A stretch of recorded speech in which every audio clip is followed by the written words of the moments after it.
Hi നമസ്കാരം, ഞാൻ Rakesh M G ടിപ്സിലേക്ക് എല്ലാവർക്കും സ്വാഗതം. നമ്മുടെ വാഹനത്തെ കുറിച്ച് നമുക്ക് നല്ല വ്യക്തമായിട്ട് അറിഞ്ഞിരിക്കണം.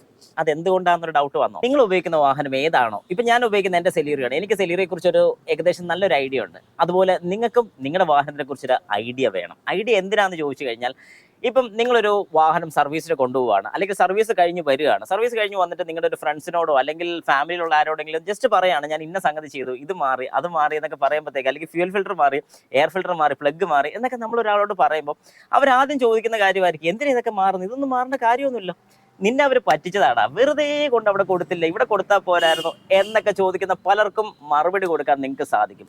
എങ്ങനെയാണെന്നല്ലേ? കാരണം നിങ്ങളുടെ വാഹനത്തിനെ കുറിച്ച്, നിങ്ങൾ യൂസ് ചെയ്യുന്ന ഒരു വാഹനമായിരിക്കും. ഇപ്പം ഞാൻ ഉപയോഗിക്കുന്ന സെലീറിയാണ്. അപ്പം സെലീറിയോ എന്ന് പറയുന്ന വാഹനത്തിനെ കുറിച്ച് എനിക്ക് കുറച്ച് ഡീറ്റെയിൽസ് അറിഞ്ഞിരിക്കണം. അല്ലെങ്കിൽ ഞാൻ അറിഞ്ഞിരുന്നാൽ എനിക്ക് ഒരു പ്രശ്നം ഉണ്ടാകത്തില്ല. അല്ലെങ്കിൽ ആരെങ്കിലും ചോദിക്കുകയാണെങ്കിൽ മറുപടി കൊടുക്കാൻ സാധിക്കും. ഷോറൂംസിൽ പലപ്പോഴും അവരാവശ്യമുള്ള കാര്യങ്ങൾ മാത്രം, അതായത് ഇപ്പോൾ ഈ പറയുന്ന പോലെ fuel filter, air filter, petrol filter, ഇങ്ങനത്തെ കാര്യങ്ങളൊക്കെ മാറണം എന്ന് പറയുന്നത് വെറുതെ ആയിരിക്കത്തില്ല. കാരണം ആസ് പെർ ആ വാഹനത്തിൽ ഇത്രയും വർഷം കൂടുമ്പോഴത്തേക്കും, അല്ലെങ്കിൽ ഇത്രയും കിലോമീറ്റർ ആയി കഴിയുമ്പോൾ അത് മാറേണ്ട അത്യാവശ്യമുള്ളതുകൊണ്ടാണ് ഷോറൂമിലുള്ളവർ പറയുന്നത്. അപ്പോൾ അങ്ങനെയാണെങ്കിൽ എന്തൊക്കെ കാര്യങ്ങൾ മാറണമെന്ന് നിങ്ങൾക്കൊരു വ്യക്തത വേണം.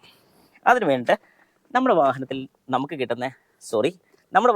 കിട്ടുന്നത് ഇതുപോലത്തെ ഒരു ഓണേഴ്സ് മാനുവൽ ഉണ്ടായിരിക്കും. ഈ ഓണേഴ്സ് മാനുവൽ നിങ്ങൾ കുറച്ചെങ്കിലും മനസ്സിലാക്കിയിരിക്കേണ്ട കാര്യങ്ങൾ, എല്ലാ കാര്യങ്ങളും ഇതിനകത്തുണ്ട്. അതായത് ഞാൻ ഇടയ്ക്കിടയ്ക്ക് എന്തെങ്കിലുമൊക്കെ എനിക്കൊരു സംശയം വരികയാണെങ്കിൽ പോലും ഞാൻ നോക്കുന്ന ഈ ഒരു മാനുവലാണ്. ഒരു റിമോട്ടിൻ്റെ ബാറ്ററി പോലും എങ്ങനെ മാറണമെന്നുള്ളത് വളരെ വ്യക്തമായിട്ട് ഇതിൽ പറയുന്നുണ്ട്.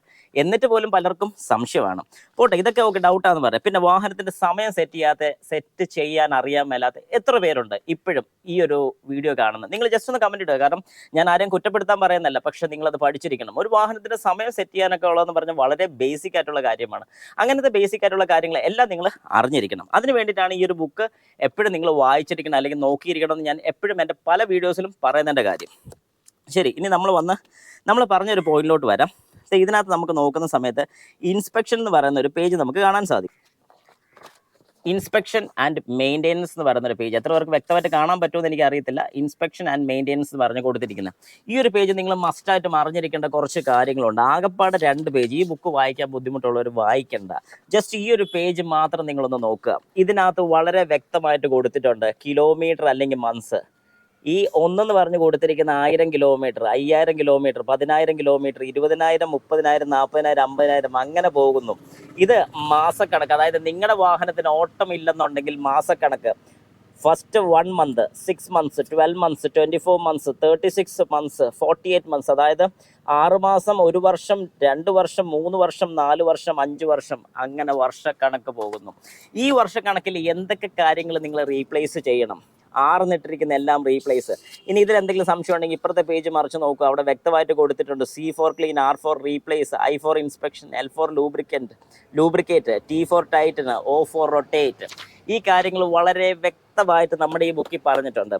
ഏതൊക്കെ പാർട്സ്, ഏതൊക്കെ വർഷം, ഏതൊക്കെ കിലോമീറ്ററിൽ മാറണമെന്നുള്ളത് വളരെ വ്യക്തമായിട്ട് നമ്മുടെ ഈ ബുക്കിലുണ്ട്. അപ്പോൾ ഇനി ഇങ്ങനൊരു സംശയം വരരുത്. നിങ്ങളോട് നിങ്ങളുടെ സുഹൃത്തോ അല്ലെങ്കിൽ വീട്ടിലുള്ള ആരെങ്കിലും ചോദിക്കുകയാണെങ്കിൽ എന്തിനാണ് ഇത് മാറിയത്, അവർ നിന്നെ പറ്റിച്ചതല്ലേ എന്ന് ചോദിച്ചു കഴിഞ്ഞാൽ ബുക്കെടുത്ത് നിങ്ങൾക്ക് കാണിച്ചു കൊടുക്കാം. വേണ്ട, നിങ്ങൾക്ക് അറിയാമെങ്കിൽ നിങ്ങൾക്ക് സംസാരിച്ച് പറയാൻ പറ്റും, അത് മാറേണ്ട അത്യാവശ്യമാണെന്ന് നിങ്ങൾക്ക് പറയാൻ സാധിക്കും. അപ്പോൾ ഇനിയെങ്കിലും നിങ്ങൾ വാഹനത്തിൽ ചെന്നിട്ട് ഇതുപോലൊരു ബുക്ക് ഉണ്ടെങ്കിൽ ജസ്റ്റ് ഒന്ന് എടുത്ത് നോക്കുക.